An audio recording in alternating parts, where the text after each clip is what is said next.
It's late March in southeast Ohio. I'm at the Habitat Oasis, and it is a beautiful day to be outside. I think it's in the 60s. I just realized today that we've made it pretty much through March. I think we made it through all of March with no snow.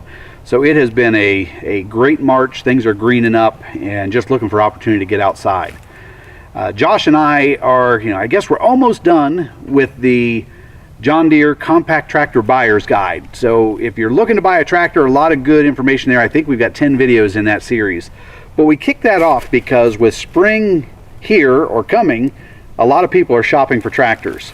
And so we got that going, and I wanted to follow that up with a talk about the 1025R that I've owned since 2016. Last June I did a video about the 1025R that was called, the title of it was, Can It Get the Job Done? And the thumbnail on it said, Tough Enough? Ask that as a question. And basically what I did was I spent about 20 minutes talking about the jobs I do with the tractor, how it performs, and whether I thought it was a good tractor.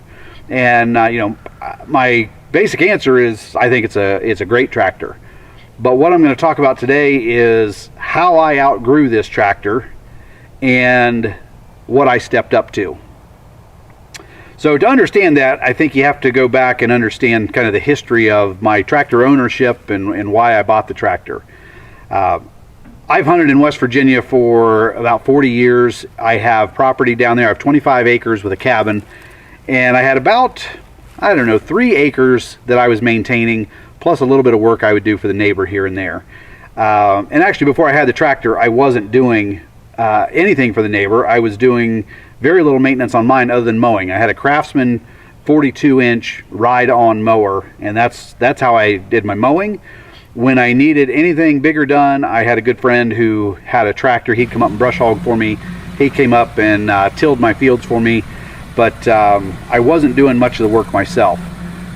In 2016, I saw an ad for John Deere's 0%, 60-month 0% financing. And I'd been kicking around the idea of buying a tractor, and the 1025R jumped out at me as an option.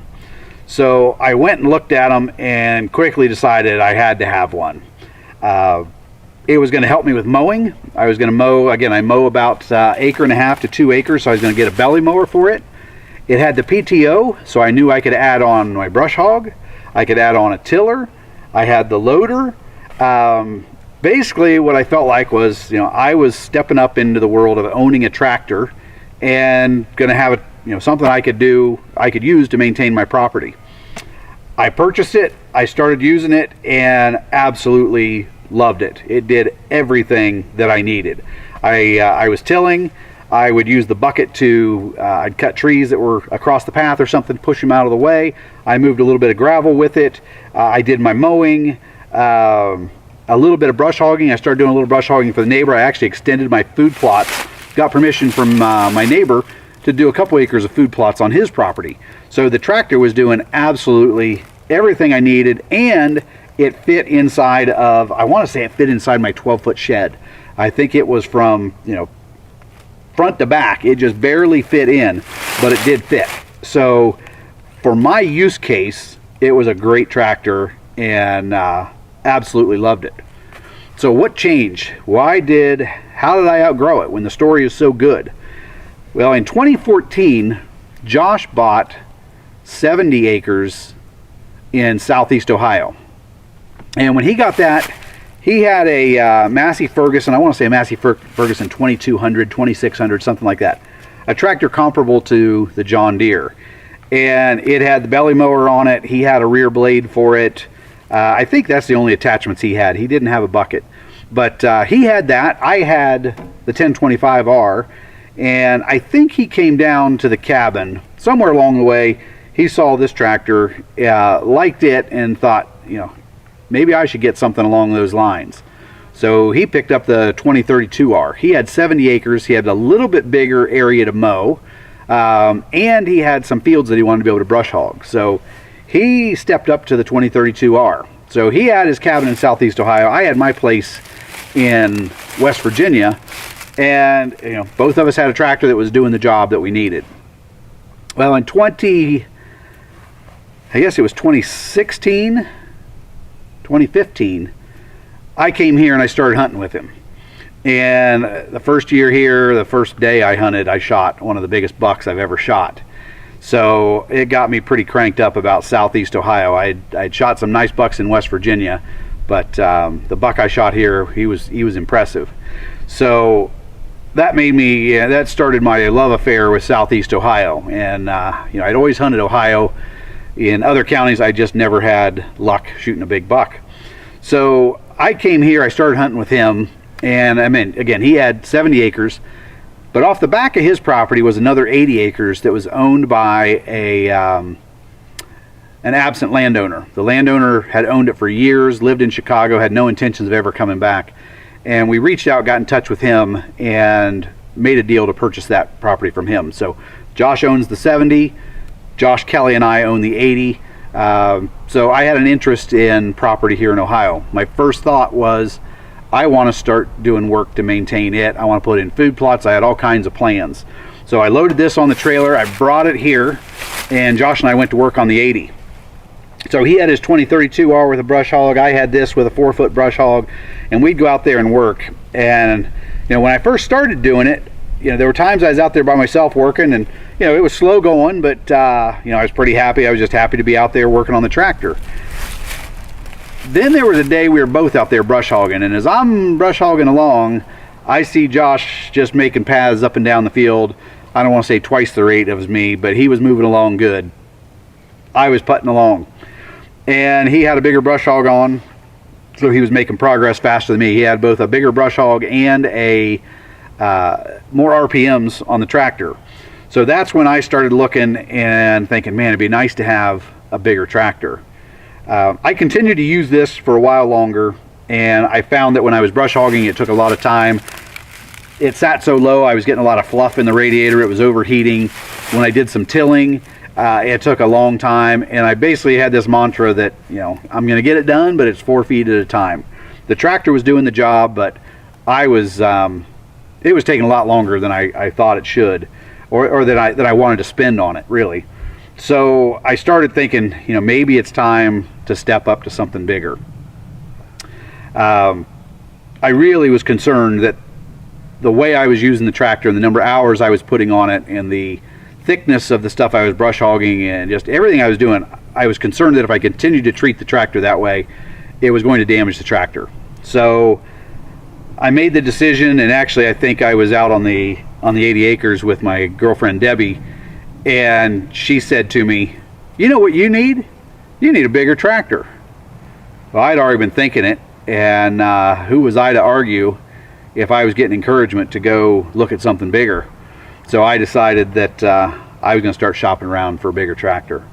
So how did I outgrow the 1025R? I got more property. I had more area that I needed to maintain, and 4 feet at a time was just not going to get the job done in the way that I wanted to. So my evaluation of the 1025R, absolutely love it. I think if you are working, I would say less than 8 acres in terms of brush hogging, mowing, tilling, I think this tractor is a pretty good tractor. I'd say, you know, 5 acres or less, no question. Once you get up between 5 and 10, you're going to start spending a lot of time getting the job done. But great tractor, absolutely love everything about it. But it was time to upgrade. So let me grab something. I'll show you what I upgraded to.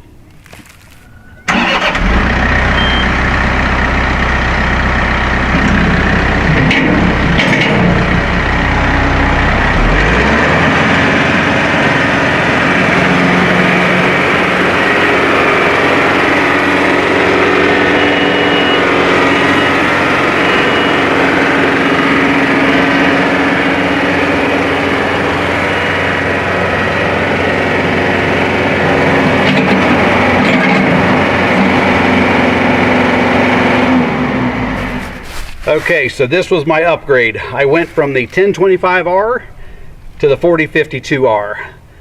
When I was debating what I wanted to buy, one of the things that came to mind for me was that friend of mine in West Virginia who used to take care of my property. His wife told me When they bought their farm, their uncle told them, if you're going to have a farm, you got to have a tractor that you're going to be able to do the work you need to do on it. And make the investment. It's going to be a lifelong investment. Buy it early, and you'll never regret that you have it. And that stuck with me, that if I was going to have 80 acres that I was working on, plus this 70 that Josh already had, 150 acres, the 1025R just wasn't going to get it done. So I stepped up to the 4052R. I did a little bit of looking. I did some shopping around to see what I wanted. Josh had the 2032R, and it was really doing pretty much everything that that we needed it to do. So that tractor does really well here on the property. But as I looked around, I started looking at prices and what I was going to pay for a 2032R, a 3 Series tractor. Didn't really think a whole lot about a 4 Series.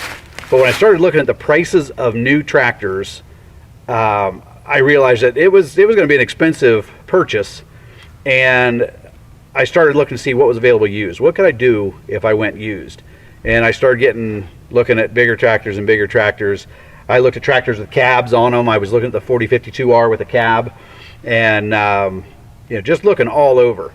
I found this one. I live about an hour from Habitat Oasis, and I found this one online about 10 minutes, 15 minutes from the Habitat Oasis. I called the individual. He was selling because he was looking at putting his money somewhere else, another project, and went and looked at it, purchased it that day, and drove it home. And the difference it has made in terms of the work that I do has been huge. It's got a 6-foot brush hog on it. It's got a lot more horsepower. It's capable of lifting more. So, I didn't do a whole lot of lifting with this, but I'm finding now we're moving logs because we have a sawmill. If you haven't seen our wood miser videos, check those out. But with the forks on here, I can move the logs that we need to move. We rented a no-till drill last year, and that no-till drill, I forget what it weighed, but it was heavy enough that you had to have a big tractor to use it. So I can pull bigger attachments. I can run bigger attachments on the PTO. I can lift more with the front. All in all, the 4052R has done absolutely everything that we want it to do. Every now and then there's some small projects that I still use the 1025R for. It still goes on the trailer down to my property in West Virginia. I use it to mow down there. I took it home, used it to clear the driveway at home this year. But for the most part, when I'm here, the 4052R is the one that I'm putting to work. So if you're debating a 1025R, give some thought. I said this in our our buyer's guide. Really think through your use case and what are you going to want to do with your tractor that's going to make you potentially outgrow it. We did a survey of compact tractor owners and asked how much property do you own, and I'm going to post the results. But the surprising result was whether they lived in the suburbs or out in the country, the majority of people, the largest segment of people, own 5 acres or less. If you own 5 acres or less, this tractor is going to do everything you need. When you step up to more acreage and bigger projects, you need to start thinking 2 Series, 3 Series, 4 Series. I see people that own, like 10 acres, and people are telling them, you got to get a 3 Series, you got to get a 4 Series. Josh's 2032R gets it done on all of this property. So don't feel like you have to step all the way up to a 4 or a 5 Series to get what you need. It's probably more tractor than you really need. So that's my story. That's how I outgrew the 1025R. I love this tractor. I love this tractor. I'm going to hang on to both of them. I've got uses for both of them. But there did come a time that the bigger tractor was really what I needed. So I hope this was helpful. If so, please hit the like button, share our channel with your friends, and subscribe. Leave us a comment. If you have a tractor and you have thoughts on, have you outgrown it? Tell us how you outgrew your tractor.